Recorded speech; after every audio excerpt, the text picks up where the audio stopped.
Hello everyone, my name is Beena Chandwani and we are covering microeconomics. Microeconomics में जो हम topic cover कर रहे हैं वो बेसिकली जो है वो आज हम डिमांड के बारे में पढ़ रहे हैं कि डिमांड क्या होती है। डिमांड में कंसेप्ट ऑफ डिमांड हमने लास्ट क्लास में कंप्लीट किया था। आज जो हम करने वाले हैं वो law of demand and determination of demand complete करने वाले हैं। डिमांड को स्टार्ट करने से पहले हम लोग ये टॉपिक जो है डिमांड में कवर करेंगे। डिमांड में हम लोगों को डेफिनेशन वाला पार्ट हमने कंप्लीट कर लिया। बिटवीन द डिमांड क्या है, क्वांटिटी डिमांड में एंड डिमांड में क्या डिफरेंस होता है। स्टूडेंट्स, मैंने आपको बताया था कि क्वांटिटी डिमांड में हम एक स्पेसिफिक क्वांटिटी स्पेसिफिक प्राइस पे जितनी स्पेसिफिक क्वांटिटी परचेज करना चाहते हैं वो क्वांटिटी डिमांडेड होती है। क्योंकि अगर मैं डिमांड की बात करूं तो उसमें वेरियस प्राइस पे हम वेरियस क्वांटिटी बाय करना चाहते हैं, वो डिमांड होती है। तो बेसिकली बहुत इंपॉर्टेंट डिफरेंस है ये डिमांड एंड क्वांटिटी डिमांड में। आज जो हम टॉपिक कर रहे हैं वो law of demand, demand curve, और नेक्स्ट टॉपिक क्लास होगी तो derive demand, movement of demand, shift, price elasticity and method वगैरह सब कंप्लीट करेंगे। सबसे पहले हम लोग एक बार डिमांड को फिर से रिकैप करते हैं कि डिमांड होती क्या है। तो डिमांड में मैंने आपको बताया था कि डिमांड में दो चीजें बहुत इंपॉर्टेंट होती है। एक तो होती है विलिंगनेस, किसी भी गुड को परचेज करने की विलिंगनेस, प्लस एबिलिटी, यानी आप उसको परचेज करने के लिए एबल होने चाहिए। विलिंगनेस स्टूडेंट्स क्या होती है? विलिंगनेस में होती है एक क्लियर विश होती है, मुझे एक पर्टिकुलर कमोडिटी परचेज करनी है, ये मेरी इच्छा है। लेकिन फॉर एग्जांपल मैं मार्केट में गई और मुझे एक चॉकलेट लेनी थी, मुझे उस चॉकलेट का प्राइस था 100 रुपीज। ये मेरी इच्छा है कि मैं उस 100 रुपीज के चॉकलेट को बाय करूं। बट जब मैंने अपनी पॉकेट में चेक किया तो आई हैव ओनली 20 रुपीज। यानी मेरी विलिंगनेस तो क्या है कि मैं 100 रुपीज वाली चॉकलेट परचेज करूं, but I don't have enough money, मेरे पास पैसे ही नहीं है उस चॉकलेट को परचेज करने के लिए। तो यहाँ पे हमारी डिमांड क्रिएट नहीं हुई। यानी डिमांड क्रिएट होने के लिए एबिलिटी प्लस विलिंगनेस दोनों होना जरूरी है, तभी हमारी डिमांड क्रिएट होती है। आइए एक डेफिनेशन देखते हैं। डिमांड मीन्स इफेक्टिव डिजायर और वांट। डिजायर मतलब क्या होती है? आपकी डिजायर भी होनी चाहिए या फिर वांट होनी चाहिए या विलिंगनेस होनी चाहिए, प्लस आपके पास परचेजिंग पावर यानी आपके पास मनी भी होनी चाहिए उस पर्टिकुलर गुड्स को परचेज करने के लिए। यानी डिजायर, एबिलिटी टू पे एंड विलिंगनेस होगा तभी आपकी डिमांड क्रिएट हो पाएगी। डिमांड एक रिलेटिव कंसेप्ट है, एब्सोल्यूट कंसेप्ट नहीं है। डिमांड में हम जो बात करते हैं वो प्राइस की, टाइम की एंड प्लेस की बात करते हैं। फॉर एग्जाम्पल डिमांड की बात कर रहे हैं हम लोग। डिमांड, आप मुझे बताना ये स्टेटमेंट वैलिड है कि नहीं है। डिमांड ऑफ आइसक्रीम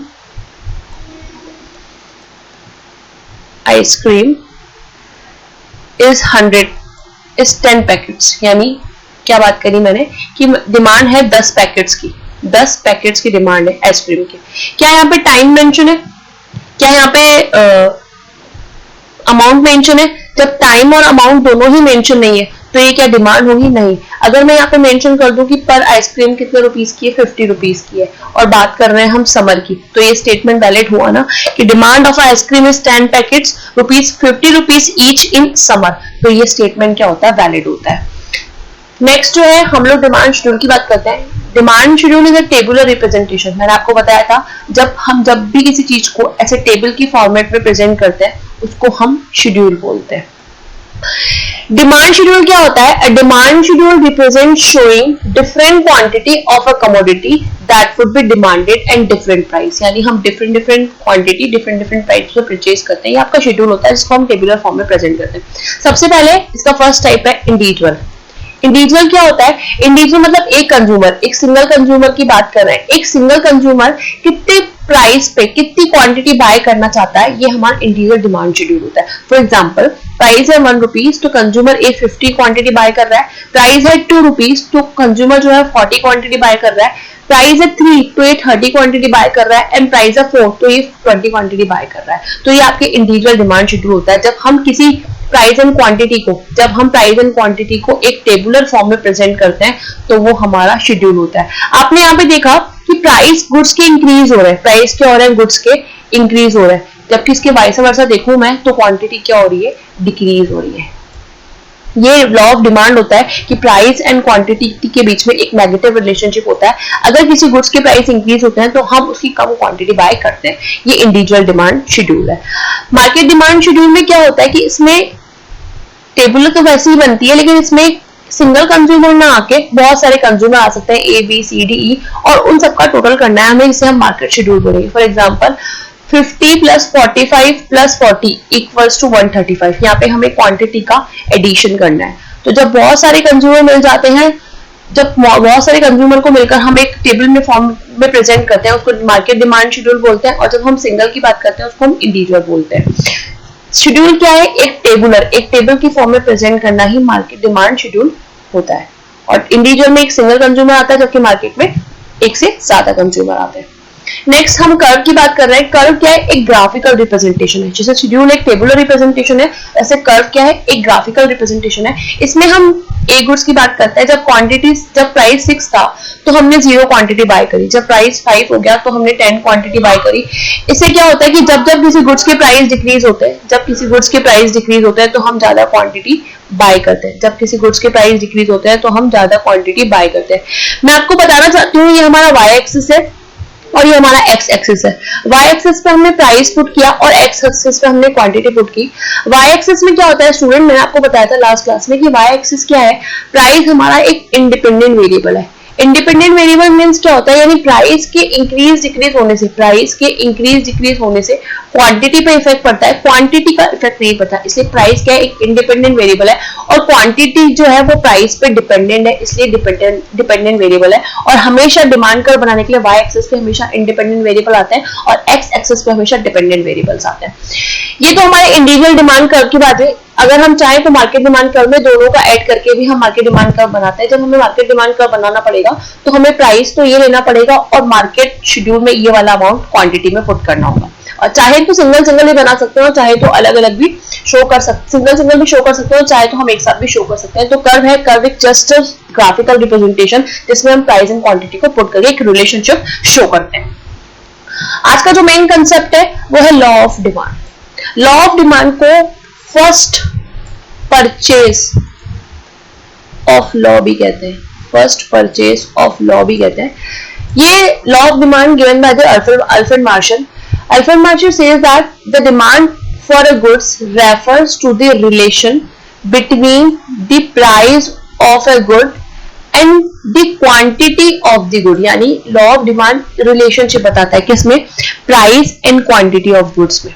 कैसे बताता है? Consumer will be willing and able, यानी उसकी इच्छा भी होनी चाहिए, इच्छा के साथ साथ उसके पास एबिलिटी यानी परचेजिंग पावर यानी मनी होना भी बहुत जरूरी है। ये दोनों चीजें होना जरूरी है। एंड मोस्ट इंपॉर्टेंट चीज, holding all other factors that affect purchase decision constant. यानी अदर फैक्टर्स को हम लोग यहाँ पे कांस्टेंट लेके चलेंगे। अदर फैक्टर कौन कौन से होते हैं? किसी भी गुड्स को इफेक्ट करने के लिए, किसी भी एक, जब हमें किसी क्वांटिटी को बाय करने जाते हैं तो उसके प्राइस के साथ साथ हमें उसका रिलेटेड गुड्स पे इफेक्ट करते हैं, कंज्यूमर की इनकम पे इफेक्ट करती है, कंज्यूमर की future expectation and taste and preference, national income and government policy भी इफेक्ट करती है। तो जब हम लॉ ऑफ डिमांड की, जब हम पर्टिकुलर लॉ ऑफ डिमांड की बात करते हैं तो हम सारे अदर फैक्टर्स को फिक्स यानी कांस्टेंट मान के चलते हैं। हम ये मान के चलते हैं कि उन फैक्टर्स में कोई भी चेंज नहीं हो रहा, हमें जो सिर्फ रिलेशन देखना है वो सिर्फ प्राइस एंड क्वांटिटी में देखना है। The law of demand said that other things being equal, इस other things being equal को इकोनॉमिक्स की टेक्निकल लैंग्वेज में बोलते हैं ceteris paribus। ceteris paribus का मतलब होता है सारे अदर फैक्टर्स को कांस्टेंट रखते हुए। ये एक assumptions होती है। As the price of the goods increase, अगर किसी गुड्स के प्राइस क्या होते हैं स्टूडेंट्स? इंक्रीज होते हैं।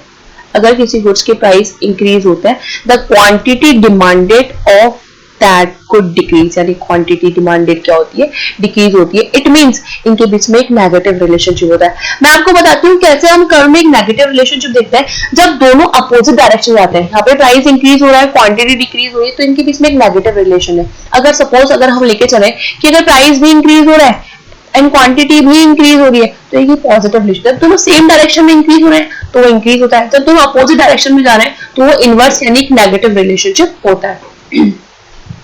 What is law of demand? The principle that there is an inverse relationship. Student, जो law of demand के बीच में inverse relationship होता है, inverse relationship कैसे होता है? एक negative relationship होता है between the price of the goods and the quantity buyers are willing to purchase and define। यानी हम लोग यहाँ पे एक inverse relationship लेके चल रहे हैं price and quantity के बीच में। और एक ये technical word हमने देखा ceteris paribus। ceteris paribus का मतलब ये होता है सेटेरियस पेरिबस का मतलब ये होता है कि हम लोग जो अजम्पशंस है उसको कांस्टेंट मान के चलते हैं कि अदर फैक्टर्स में कोई भी चेंजेस नहीं हो रहे हैं, तो ये सेटेरियस पेरिबस का मतलब होता है। डिमांड एनालिसिस करने से पहले हमें एक इनवर्स रिलेशनशिप देखना होता है प्राइस एंड क्वांटिटी के बीच में। कंज्यूमर की विलिंगनेस भी होनी चाहिए एंड एबिलिटी टू बाय भी होनी चाहिए, प्लस अदर फैक्टर्स को कांस्टेंट करते हुए चलना, ये आपका लॉ ऑफ डिमांड है। नेक्स्ट एक बार हम इसको एक बार देख लेते हैं कैसे ये। When price the goods up, यानी किसी गुड्स के प्राइस ज्यादा हो जाते हैं, इंक्रीज हो जाता है, तो हम एज ए कंज्यूमर एक रैशनल बिहेव करता है, वो उस पर्टिकुलर गुड की कम क्वांटिटी बाय करता है। नोट किया है इसके अंदर, the relationship between the price and quantity is inverse, यानी एक नेगेटिव रिलेशनशिप होता है। और जब किसी गुड्स के प्राइस गोस डाउन यानी कम हो जाते हैं, तो एक कंज्यूमर उसकी ज्यादा क्वांटिटी बाय करता है। ये लॉ ऑफ डिमांड होता है सेटेरियस पेरिबस को फॉलो करते हुए, यानी अदर फैक्टर्स को कांस्टेंट करते हुए। नेक्स्ट टॉपिक है डिमांड जो है वो इन फैक्टर्स पे डिपेंड करता है, इसको फैक्टर्स भी बोलते हैं या डिटर्मिनेंट्स भी बोलते हैं। सबसे फर्स्ट फैक्टर हमने पढ़ा प्राइस। प्राइस में हमने देखा कि प्राइस के बीच में एक नेगेटिव रिलेशनशिप होता है। प्राइस के बीच में एक नेगेटिव रिलेशनशिप कैसे होता है? नेगेटिव रिलेशनशिप होता है अगर प्राइस के बीच में हमने देखा प्राइस एंड क्वांटिटी के बीच में नेगेटिव रिलेशनशिप होता है। कैसे? अगर एक की इंक्रीज होता है तो दूसरा क्या होता है? डिक्रीज होता है। ये हमने प्राइस के बारे में पढ़ा। नेक्स्ट जो मोस्ट इंपॉर्टेंट पढ़ने वाला है वो है price of the related goods. Related goods student दो टाइप्स के होते हैं। हम किसी कंज्यूमर के एज ए कंज्यूमर हम कोई क्वांटिटी बाय करने जा रहे हैं तो हमें substitute goods and complementary goods भी इफेक्ट करता है। रिलेटेड गुड्स टू टाइप्स के होते हैं, एक तो substitute goods and complementary goods. Substitute goods वो गुड्स होते हैं can replace each other in use, यानी हम एक की जगह दूसरे यूज में लेते हैं। इसका सबसे बेस्ट एग्जांपल है कोक एंड पेप्सी। वैसे बहुत सी बुक्स में टी एंड कॉफी देखने को मिलता है, टी एंड कॉफी भी एग्जांपल है, पर बहुत से ऑथर्स ये भी बोलते हैं कि टी एंड कॉफी एक दूसरे के सब्स्टिट्यूट नहीं होते। क्यों? क्योंकि जो टी पीने वाले पर्सन होते हैं वो काफी रिजिड होते हैं, उन्हें टी की जगह कॉफी नहीं चाहिए। एंड कॉम्प्लीमेंट्री गुड्स होता है intend to be consumed together, यानी इनका जो कंजम्पशन होता है वो साथ में होता है, like car and petrol. Car and petrol. Substitute goods are those goods which can be used in place of the specific goods, यानी हम एक की जगह दूसरे यूज में ले रहे हैं and it will not be affected, एक दूसरे को इफेक्ट नहीं कर रहे। देखिए हम इसका कर्व ड्रॉ करते हैं, कैसे होगा ये कर्व इसका। यहाँ पे हमने पुट किया प्राइस, किसका प्राइस? टी का प्राइस, और यहाँ पे हमने पुट किया क्वांटिटी, किसकी क्वांटिटी? कॉफी की क्वांटिटी। एक बार हम ये लेके चलते हैं, ये हमारा एक्स एक्सिस हो गया और ये हमारा वाई एक्सिस हो गया। नॉर्मल कर्व ड्रॉ किया। इकोनॉमिक्स में आप एक बात हमेशा रखना स्टूडेंट्स, जब भी हमें ऐसे कर्व ड्रॉ करने पड़ते हैं तो एक बार एक कर्व बताना होता है कंपैरिजन के लिए। अब मैं यहाँ पे प्राइस को इंक्रीज कर रही हूँ, अगर टी के प्राइस, यहाँ पे हमने टी के प्राइस पुट किए, अगर टी के प्राइस इंक्रीज हो रहे हैं तो कॉफी की डिमांड ऑटोमेटिकली क्या हो जाएगी? इंक्रीज हो जाएगी। जो पर्सन होंगे, जो कंज्यूमर होंगे, वो सब्स्टिट्यूट हो जाएंगे, यानी वो ट्रांसफर हो जाएंगे कॉफी की तरफ। लेकिन अगर टी के प्राइस कम हो गए तो कंज्यूमर टी ही, कस्टमर जो होंगे या कंज्यूमर जो होंगे वो टी ही पिएंगे, तो कॉफी की डिमांड ऑटोमेटिकली क्या हो जाएगी? रिड्यूस हो जाएगी। इसलिए सब्स्टिट्यूट गुड्स में एक पॉजिटिव रिलेशनशिप होता है। And increase of the price of the one goods, अगर किसी एक गुड्स के प्राइस इंक्रीज हो जाते हैं तो result increase the demand of, तो दूसरे गुड्स की डिमांड ऑटोमेटिकली इंक्रीज हो जाती है। इसे हम पॉजिटिव रिलेशनशिप बोलते हैं। अगर किसी एक गुड्स के, सब्स्टिट्यूट गुड्स की बात करें, अगर सब्स्टिट्यूट गुड्स में एक गुड्स के प्राइस इंक्रीज हो जाएंगे तो दूसरे गुड्स की डिमांड भी ऑटोमेटिकली इंक्रीज हो जाएगी। कॉम्प्लीमेंट्री गुड्स की नेक्स्ट बात करते हैं। Complementary goods are those goods, वो गुड्स होते हैं without which other goods can not be use, यानी एक के बिना दूसरे यूज नहीं हो सकते, लाइक कार एंड पेट्रोल। देखिए इसका कर्व देखते हैं हम कैसे ड्रॉ करना है इसका कर्व हमें। यहाँ पे हमने पेट्रोल का प्राइस रखा, पेट्रोल का प्राइस, और यहां हमने रखा कार की क्वांटिटी। क्वांटिटी किसकी? कार की। क्यों स्टूडेंट्स हमने वाई एक्सिस पे पेट्रोल पुट किया और क्यों हमने एक्स एक्सिस पे, ये वाई एक्सिस था, हमने यहाँ पे पेट्रोल क्यों पुट किया है, और ये एक्स एक्सिस है, ये यहाँ पे हमने कार क्यों पुट किया है? क्योंकि मैंने आपको बताया इंडिपेंडेंट वेरिएबल। पेट्रोल के प्राइस के इंक्रीज डिक्रीज होने पे कार का इफेक्ट पड़ता है, कार के इंक्रीज डिक्रीज होने पे पेट्रोल का इफेक्ट नहीं पड़ता। नॉर्मल कर्व ड्रॉ किया एक बार कंपैरिजन के लिए। फॉर एग्जाम्पल अगर पेट्रोल के प्राइस ज्यादा हो गए, तो एक कंज्यूमर कार कम चलाएगा। अगर पेट्रोल के प्राइस क्या हो गए, डिक्रीज हो गए, तो कंज्यूमर कार ज्यादा चलाएगा। इसीलिए कॉम्प्लीमेंट्री गुड्स में एक नेगेटिव रिलेशनशिप होता है। अगर एक गुड्स के प्राइस इंक्रीज हो रहे हैं and increase in the price of the one good result and decrease in the quantity of the other goods, यानी दूसरे की डिमांड ऑटोमेटिकली कम हो जाती है। इसके बीच में इनवर्स रिलेशनशिप होता है। यहाँ पे हमने एग्जांपल लिया वो टी एंड कॉफी का लिया, और यहाँ पे कार एंड पेट्रोल का लिया। नेक्स्ट जो हम बात कर रहे हैं, सब्स्टिट्यूट गुड्स हमारा कंप्लीट हो गया। यहाँ पे फर्स्ट प्राइस इफेक्ट करता है, सेकंड रिलेटेड गुड्स इफेक्ट करता है, थर्ड जो बात कर रहे हैं वो हम इनकम की बात कर रहे हैं। इनकम की बात करने से पहले मैं आपको कंज्यूमर एक्सपेक्टेशन समझाती हूँ। कंज्यूमर एक्सपेक्टेशन स्टूडेंट्स क्या होती है? फॉर एग्जांपल कंज्यूमर एक्सपेक्टेशन ये मान के चल रहे हैं कि अगर फ्यूचर में किसी गुड्स की प्राइस इंक्रीज होने वाले हैं और करंट में वो चीज थोड़ी सी कॉस्टली मिल रही है, तो हम उसका प्रोडक्ट, हम जो उसका जो परचेज है वो ज्यादा कर लेते हैं। फॉर एग्जाम्पल अगर मैं बात करूं कोरोना वैक्सीन की, अभी जो वैक्सीनेशन आई है कोविशील्ड, उसका प्राइस अभी मार्केट में चल रहा है 300। सपोज प्राइस कितना चल रहा है? 300। लेकिन अकॉर्डिंग टू गवर्नमेंट गाइडलाइन ये सुनने में आया कि 15 डेज बाद या 10 डेज लेटर इसकी प्राइस 3000 होने वाले हैं। और अभी मैं सपोज डॉक्टर के पास गई और उन्होंने बोला कि ये वैक्सीन आपको 1000 रुपीज में लगवानी पड़ेगी, उसका प्राइस हमारे पास 1000 रुपीज है। आप मुझे बताएं स्टूडेंट, क्या मैं ये वैक्सीनेशन करवाऊंगी कि नहीं करवाऊंगी? अगर 10 दिन बाद उसी चीज के मुझे 3000 रुपीज देना है, फॉर सेफ्टी बोल सकते हैं, या एज अ गुड सिटीजन हमें वैक्सीनेशन करवाना बहुत जरूरी है, तो क्या मैं ये 1000 रुपीज पे करूंगी? नहीं करूंगी, बिल्कुल करूंगी। तो कंज्यूमर एक्सपेक्टेशन ये होता है कि अगर फ्यूचर में किसी गुड्स की प्राइस इंक्रीज होने वाले हैं और करंट में वो गुड्स उसके नॉर्मल प्राइस से ज्यादा मिल रहा है, तो हम उसको परचेज कर लेते हैं। ये कंज्यूमर एक्सपेक्टेशन होती है। नेक्स्ट बात कर रहे हैं हम टेस्ट एंड प्रेफरेंस की। टेस्ट एंड प्रेफरेंस क्या होता है student? Taste and preference favour की बात करते हैं। अगर किसी गुड्स के टेस्ट एंड प्रेफरेंसेस उसके फेवर में होते हैं तो हम उसको ज्यादा बाय करते हैं। अगर फेवर में है तो उसको ज्यादा बाय करेंगे, अगर फेवर में नहीं है तो हम उसको बाय नहीं करेंगे। अगर फेवर नेक्स्ट है इनकम। इनकम की अगर हम बात करें, इनकम के लिए income the money a person earn affect his and her demand goods and services. Income की अगर हम बात करें तो अगर किसी कंज्यूमर की इनकम इंक्रीज होती है तो उसकी डिमांड भी इंक्रीज होती है। अगर इनकम इंक्रीज नहीं होती तो डिमांड भी क्या होती है? डिक्रीज होती है। इनकम की अगर हम बात करें, नॉर्मल हमने कर्व बनाया, यहाँ पे हमने एक्स एक्सिस पे क्या पुट किया? वाई एक्सिस पे इनकम पुट की, और हमने एक्स एक्सिस पे क्वांटिटी पुट करी। ये हमारा हो गया वाई एक्सिस और ये हमारा x axis. Normal curve draw किया कंपैरिजन के लिए। फॉर एग्जांपल अगर किसी कंज्यूमर की इनकम इंक्रीज हुई तो वो ज्यादा क्वांटिटी बाय करेगा। अगर किसी कंज्यूमर की इनकम डिक्रीज हो गई तो वो कम क्वांटिटी बाय करेगा। तो इनकम और क्वांटिटी डिमांडेड में एक पॉजिटिव रिलेशनशिप होता है।